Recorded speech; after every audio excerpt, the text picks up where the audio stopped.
Welcome, ladies and gentlemen, to another exciting episode of This is a Sharpie. I try to show something different each time. Not always able to do that, though. So I was just reading an article that McChrystal, former commander of U.S. forces in Afghanistan, wants to take away our guns. And I just want people to understand that the military is not on the side of the people. The military is on the side of the state. That's what the military is. It's an instrument of the state. Remember Kent State? And Kent State wasn't the only such incident.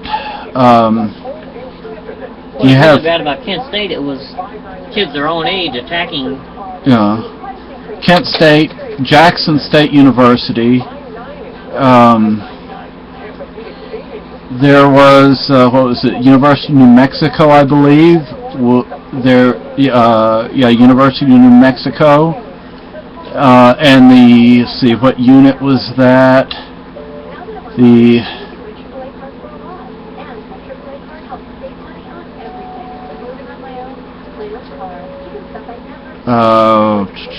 Sorry, I'm trying to find the. There was Chuck Colson, who worked for Nixon, and I'm trying to find the unit. I think it was the 182nd Airborne, was in the basement of the White House. And now you have McChrystal saying that they need to take our guns away. You know, the purpose, the reason for the Second Amendment is so we can defend ourselves against the state. That's the main point. The Constitution does not grant rights. The Constitution recognizes natural rights. And that's important to understand. In Europe, both during my time and before my time insofar as Spain under Franco, and before my time in much of Europe, actually my time in Europe as well, during, insofar as the Eastern Bloc, although I never went to the Eastern Bloc, I'm from Western Europe. I'm from Spain, if you had guns,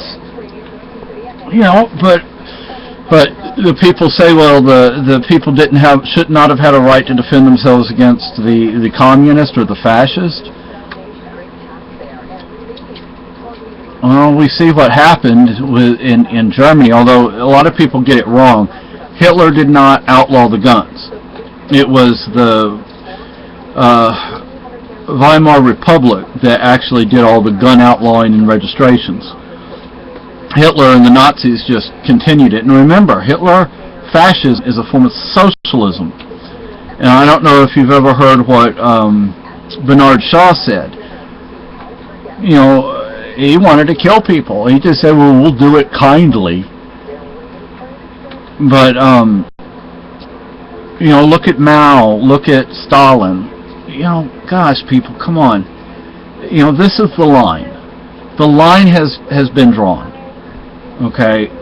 And this is it. I can't take this anymore. I keep giving in, which is wrong, and I'm guilty. And this is the line. The best thing we could do is non-compliance. That's peaceful. Non-compliance is peaceful. Just refuse to abide by what the state wants and do what's right. We do what's right, not do what we are told. Laws are for slaves. And so now you have McChrystal saying our guns need to be taken away. And you have Kent State, you have New Mexico, you have the 182nd Airborne in the basement of the White House. and so forth and so on. Please, people, do not think the military is on the side of the people. They are not. There may be a few, but do you really think they are going to disobey orders? A lot of them will not disobey orders. They will wind up doing what they're told. I've seen cop block videos where cops have been interviewed and they have said straight out, I follow orders, I do what I'm told, I don't care about what's right or wrong, I just do what I'm told. So think about who's telling them, who they are listening to. They're not using logic, obviously. Our money is stolen to provide for them. So essentially we're their employer, but they refuse to do what we want, we the people. So you better get ready, people, because this is something scary is going to happen real fast, real